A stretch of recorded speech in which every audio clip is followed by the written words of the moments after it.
Hello दोस्तों, रास की महाविद्यालय पिनवाड़ा की ऑनलाइन क्लासेस में आपका स्वागत है। आज हम पढ़ेंगे प्रशासनिक राज्य के गुण। इससे पहले वाले अध्याय में आपने प्रशासनिक राज्य के लक्षण या उनकी विशेषताओं के बारे में पढ़ा था। आज हम पढ़ेंगे प्रशासनिक राज्य के गुण। हमने प्रशासनिक राज्य की जो विशेषता पढ़ी है उन्हीं में से इनके कुछ गुण एवं अवगुण इसमें से दिखाई देंगे, तो उन्हीं के आधार पर हम इनको इसका विस्तृत वर्णन करेंगे। जैसा कि पहला गुण बता रखा है समान व्यवहार। प्रशासनिक राज्य में सभी नागरिकों के साथ समान रूप से व्यवहार किया जाता है तथा सभी नागरिकों के कल्याण एवं विकास का ध्यान रखा जाता है। दूसरा है औपचारिक राज्य। प्रशासनिक राज्य एक प्रकार का औपचारिक राज्य है जिसमें सभी संरचनाएं व प्रक्रियाएं निश्चित नियमों के अंतर्गत क्रियान्वित की जाती हैं। तीसरा बिंदु है व्यवस्थित स्थापित राज्य। प्रशासनिक राज्य एक व्यवस्थित रूप से स्थापित किया गया राज्य होता है जिसमें कार्यों, शक्तियों, कर्तव्यों, पदों, कार्यक्षेत्रों, संसाधनों आदि का व्यवस्थित रूप से वितरण किया जाता है व उपयोग किया जाता है। अगला है योग्य व्यक्तियों द्वारा प्रशासन। प्रशासनिक राज्य योग्य व्यक्तियों द्वारा प्रशासनिक राज्य योग्य व्यक्तियों द्वारा प्रशासित किया जाता है जिसमें योग्यता आधारित चयन प्रक्रिया से आए तकनीकी और कुशल व शिक्षित कार्मिकों द्वारा प्रशासन का संचालन किया जाता है। अगला है स्थायी राज्य। प्रशासनिक राज्य एक स्थायी राज्य होता है क्योंकि यह सरकार के कार्यकाल पर निर्भर नहीं होता है और न ही निश्चित कार्यकाल के लिए निर्वाचित होता है। सरकार के पतन पर भी यह बना रहता है और यह निरंतर कार्य करता रहता है। आयोजना के आधार पर कार्य यानी प्लानिंग के आधार पर ही कार्य किया जाता है। प्रशासनिक राज्य आयोजना या प्लानिंग के आधार पर कार्य करता है। इसमें कोई कार्य आकस्मिक या अनिश्चित नहीं होता है। यहाँ तक कि आपातकाल के लिए भी यह राज्य पहले से योजना व एक विस्तृत तंत्र का विकास कर लेता है। अगला बिंदु है अंतिम लक्ष्य नागरिकों का कल्याण। प्रशासनिक राज्य का अंतिम लक्ष्य नागरिकों का कल्याण करना होता है, अतः इसकी समस्त गतिविधियाँ इसके आसपास ही घूमती रहती है। सतत विकास पर ध्यान दिया जाता है। अगला बिंदु है सतत विकास। प्रशासनिक राज्य सतत विकास में विश्वास रखता है, अतः इस ओर लगातार प्रयास करता रहता है। प्रशासनिक राज्य में विकास के सभी पहलुओं जैसे कि राजनीतिक, सामाजिक, आर्थिक, व्यक्तिगत व व्यक्तित्व के विकास पर ध्यान दिया जाता है और ये एक प्रकार की सतत प्रक्रिया अपनाकर ही कार्य को पूर्ण किया जाता है। प्रशासनिक राज्य विधि के शासन पर विश्वास करता है, अर्थात अपनी समस्त गतिविधियां संवैधानिक या विधिक प्रावधानों के अंतर्गत संचालित करता है। प्रशासनिक राज्य में सभी नियम सभी नागरिकों पर समान रूप से लागू किए जाते हैं। अगला बिंदु है लोकतांत्रिक प्रक्रिया में विश्वास। प्रशासनिक राज्य लोकतांत्रिक प्रक्रियाओं में विश्वास करता है, अतः इसकी समस्त गतिविधियों में प्रत्यक्ष या अप्रत्यक्ष रूप से जनता की भागीदारी रहती हैं। आधारभूत सुविधाएं प्रदान करता है। प्रशासनिक राज्य सामाजिक जरूरतों व आवश्यकताओं को पूर्ण करने का कार्य करता है तथा राज्य के आधारभूत सुविधाओं को प्रदान करता है। ये तो हो गए प्रशासनिक राज्य के कुछ गुण। अब हम पढ़ेंगे प्रशासनिक राज्य के कुछ अवगुण। पहला अवगुण है लोकतंत्र का विरोधी। प्रशासनिक राज्य को लोकतंत्र का विरोधी माना जाता है क्योंकि लोकतंत्र में समस्त शक्तियाँ जनता में निहित होती हैं तथा जनता अपनी शक्तियों का संचालन जनप्रतिनिधियों को विधायिका में भेजकर करती है, लेकिन प्रशासनिक राज्य में विधायिका का महत्व कम हो जाता है तथा शक्तियाँ कार्यपालिका में आ जाती हैं। दूसरा है शक्ति पृथक्करण के सिद्धांत के विपरीत। प्रशासनिक राज्य मॉन्टेस्क्यू द्वारा दिए गए शक्ति पृथक्करण के सिद्धांत के विपरीत है। प्रशासनिक राज्य में कार्यपालिका, विधायिका व न्यायपालिका के अधिकार क्षेत्र का अतिक्रमण करने की प्रवृत्ति होती है। यानी प्रशासनिक राज्य में ये सारे कार्य प्रशासन द्वारा ही किए जाते हैं, ये ऐसी उनकी इच्छा रहती है। तीसरा है नौकरशाही के अवगुण। प्रशासनिक राज्य के नौकरशाही पर निर्भर होने के कारण इसमें नौकरशाही के अवगुण जैसे कि लाल पिताशाही, भ्रष्टाचार, अकर्मण्यता, अनावश्यक विलंब, सार्वजनिक धन का अपव्यय, कामचोरी आदि आने की गुंजाइश हमेशा बनी रहती है। अगला है जनता के कार्यकुशलता की कमी।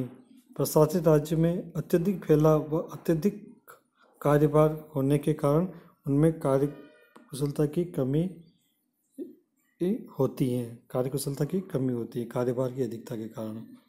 अगला है जनता के प्रति अनुत्तरदायी।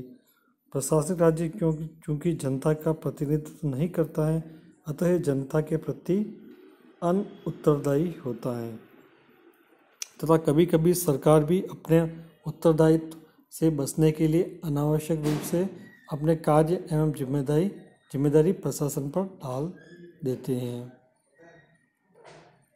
अगला है लोचशीलता का अभाव। प्रशासनिक राज्य में लोचशीलता का अभाव होता है। यह प्रशासकों द्वारा संचालित होता है जो कि औपचारिकता पर टिके रहता है तथा व्यावहारिकता, समय व परिस्थितियों के अनुसार परिवर्तनशील नहीं होते हैं, जबकि मानव समाज में लोचशीलता आवश्यक है। अगला है लक्ष्यों का विस्थापन। प्रशासनिक राज्य में प्रक्रियाओं पर ज़्यादा ध्यान दिया जाता है, जिसकी वजह से वह उद्देश्यों से भटक जाते हैं। रॉबर्ट के मार्टिन ने इसे लक्ष्यों का विस्थापन सिद्धांत कहा है। 8वां है प्रशासनिक राज्य में अत्यधिक विशेषीकरण के कारण प्रशासन कई छोटी छोटी उप इकाइयों में बढ़ जाता है, जिससे संगठन व उसकी उप इकाइयों के बीच लक्ष्यों का टकराव उत्पन्न होता है। फिलिप सोल्जनिक ने अपनी पुस्तक TAV and the grass roots में इसका विस्तृत वर्णन किया है। अगला है सर्वश्रेष्ठता मनोविकार। प्रशासनिक राज्य में चूंकि सारी जिम्मेदारियां प्रशासनिक अधिकारियों द्वारा निष्पादित की जाती हैं तथा ये अधिकारी व्यावसायिक होते हैं, अतः इनमें सर्वश्रेष्ठता मनोविकार उत्पन्न हो जाता है, जिससे यह जनमत की अवहेलना करना प्रारंभ कर देते हैं। साथ ही इनका जनप्रतिनिधियों से संघर्ष भी बढ़ जाता है। इन सभी अवगुणों के होते हुए भी प्रशासनिक राज्य एक आवश्यक बुराई के रूप में विद्यमान है और सफलतापूर्वक कार्य कर रहा है। प्रशासनिक राज्य सभी प्रकार की प्रशासनिक पद्धतियों को आधार प्रदान करता है तथा इसे स्थायी रूप से संचालित करता है।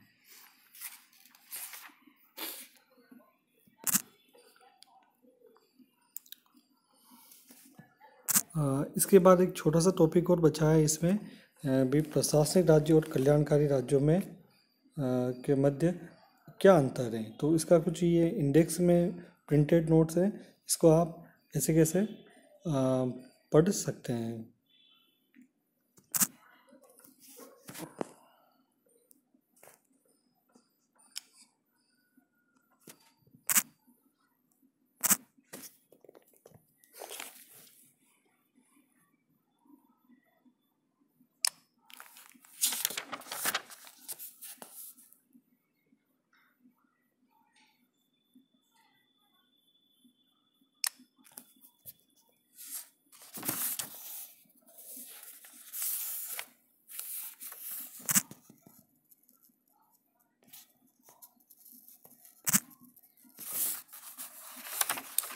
प्रशासनिक राज्य और कल्याणकारी राज्य में जो इंडेक्स में आपको दे रखा है, इसके आधार पर आप इसको संक्षिप्त रूप से इसको याद कर सकते हैं।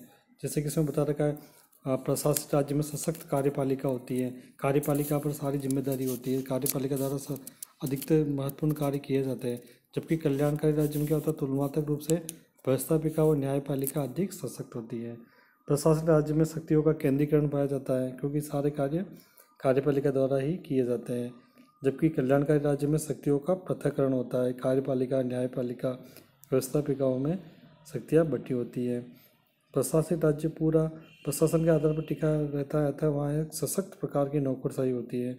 जबकि कल्याणकारी राज्य में एक नियंत्रित नौकरशाही होती है, जनप्रतिनिधियों द्वारा यह नौकरशाही नियंत्रित की जाती है।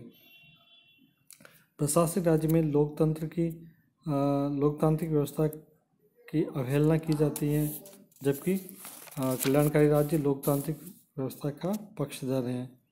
प्रशासित राज्य में औपचारिकता पर ज़्यादा ध्यान दिया जाता है, नियमों उपनियमों पर अधिक ध्यान दिया जाता है, जबकि कल्याणकारी राज्य में व्यावहारिकता पर ज़्यादा ध्यान दिया जाता है। अगला है प्रशासनिक राज्य में प्रशासनिक व्यवहार जो कभी कभी अमानवीय भी होता है, यानी कि इसमें प्रशासन को इतनी कठोरता से नियमों का पालन करवाया जाता है कि वो कभी कभी अमानवीय भी प्रतीत होता है। और जबकि कल्याणकारी राज्य में सदैव मानवीय व्यवहार पर ध्यान दिया जाता है। कठोरता के कारण इसमें लोचशीलता का अभाव होता है, जबकि कल्याणकारी राज्य में लोचशीलता पाई जाती है। प्रशासित राज्य में तकनीक एवं व्यावसायिक कुशलता होती है, जबकि इसमें व्यावहारिक व भावनात्मक विशेषज्ञता को पर ज़्यादा ध्यान दिया जाता है।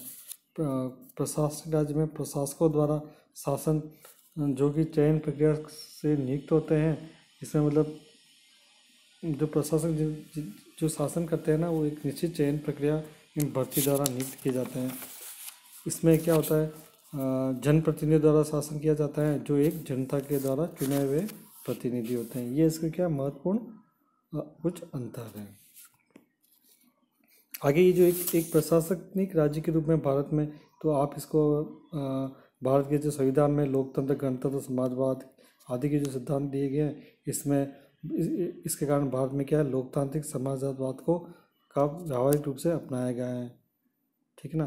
तो भारत में प्रशासनिक राज्य की जगह लोकतांत्रिक गणराज्य प्रणाली को स्वीकार किया गया है। ठीक है, ये इसको थोड़ा सा पढ़ लेना आप।